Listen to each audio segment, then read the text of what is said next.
Welcome, welcome, welcome. This is Edna J. White, and you are looking at and viewing Miss Edna Speaks.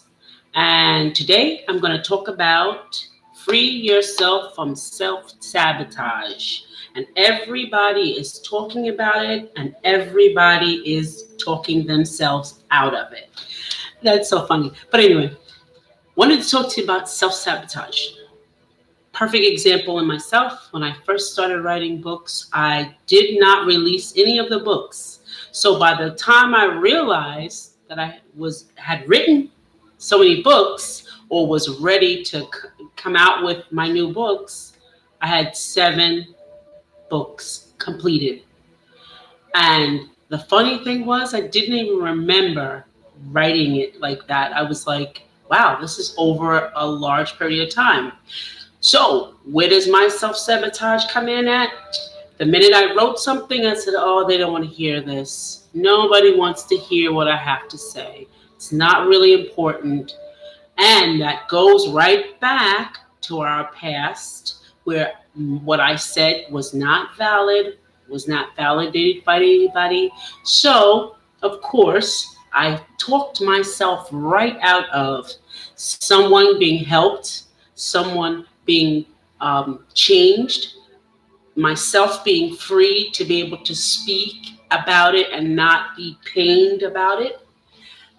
I cheated myself out of getting the opportunity to be able to have a road that was less traveled and full of rocks.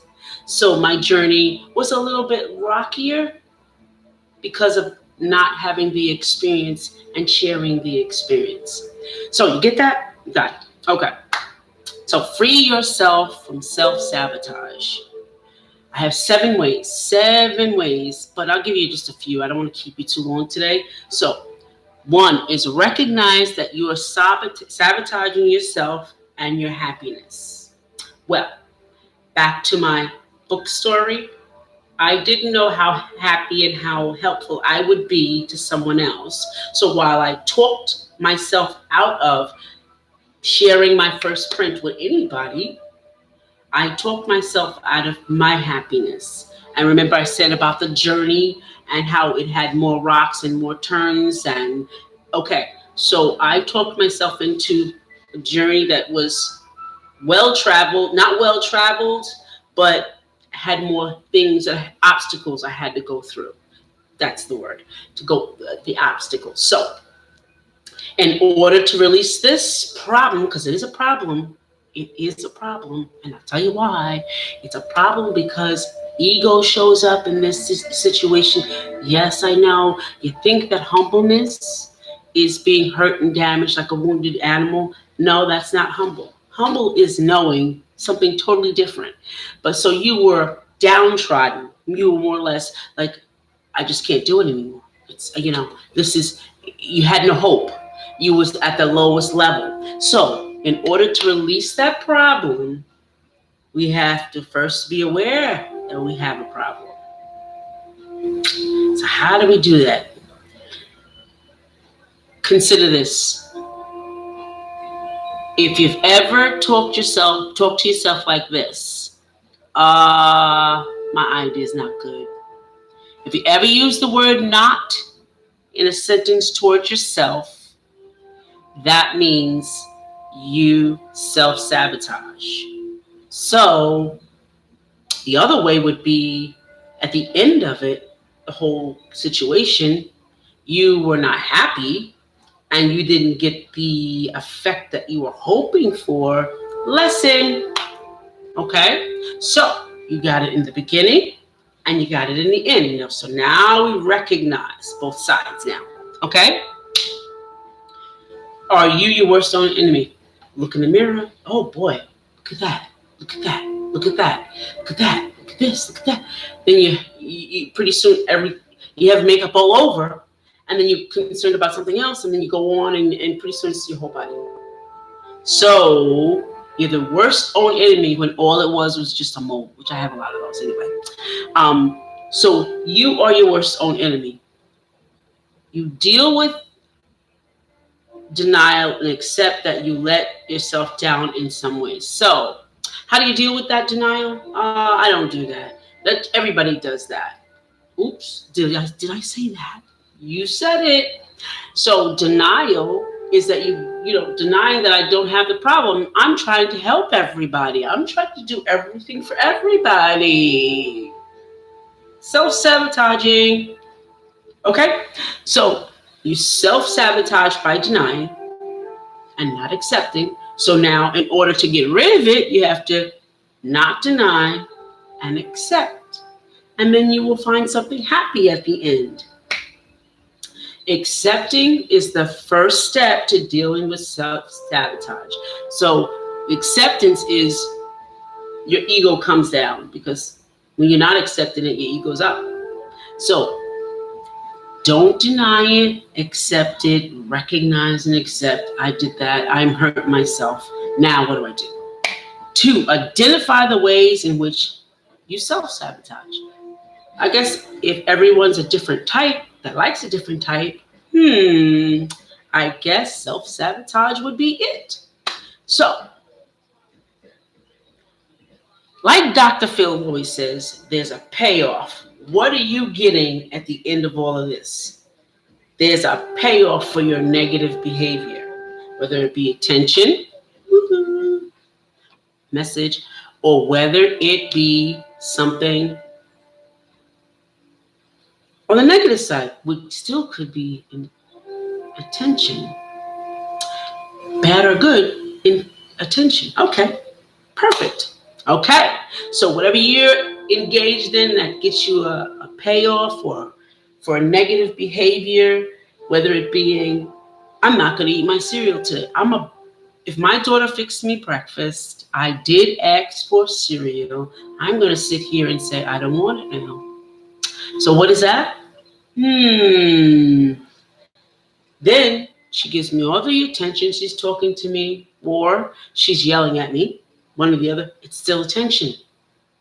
So figure out why these are. Figure them out. Why do I do that? Usually doesn't really have nothing to do with that moment. It has to do with the past. So why do I want to do this to get this type of attention? What does that mean? It means spending time with yourself, not with your spouse, not with a bunch of friends, not with your cousin, not with your kids, not with your grandkids. It means by yourself. Spend some time with yourself. So often we engage in safety behaviors in order to cope with the stress. Okay, we got to identify these things now. So for examples, gambling, overeating, and withdrawing from others. I think I'll just float away. I have a couple of clients that do that, and then they come back around when they think nobody's really thinking, and I tell them, you are the only one thinking about it, not anyone else.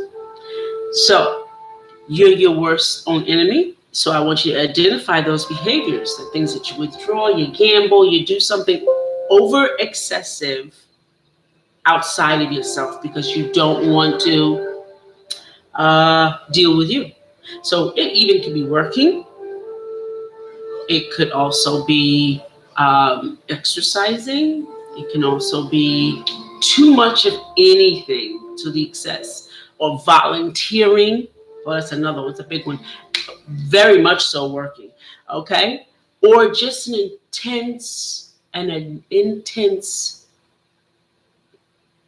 liking to help something, like a political rally of some sort, of just thinking about this stuff, or a cause. Have you ever met anybody who just wants to solve every problem and never focuses on nothing and never completes anything? I know a lot of those that like to be busy, that used to be self-sabotagers, but now they're not. So because they identified the ways in which they self-sabotage. So that's good. And number 3, understand why you are sabotaging. Remember, we just talked about that. Understand why you're sabotaging yourself. What could it be? Jobs, lives, spouses, environment. You have to get to the root of the cause. You have to get real down into the root of the cause of the pain. You have to feel it. You have to know why it came. Because we do. We have the power to. The thing is, we don't want to. We don't want to live in the pain for that moment, okay? We want to just avoid it because we're doing all the other things, but we need to face it, and we need to not take a negative stance with it, but on the side of positivity in that challenge. Okay? So we need to be thinking of that and understand why. So once we find out why, we choose to change. Be willing to let it go. That no longer serves me. All it does is stops me. So you have to get to that point that you find that thing and understand why it's sabotaging you and choose to change. Choose to change it. Choose to make it different. Choose to go a different way. But you choose to change it. This is Edna J. White. Thank you guys for stopping in. See you soon.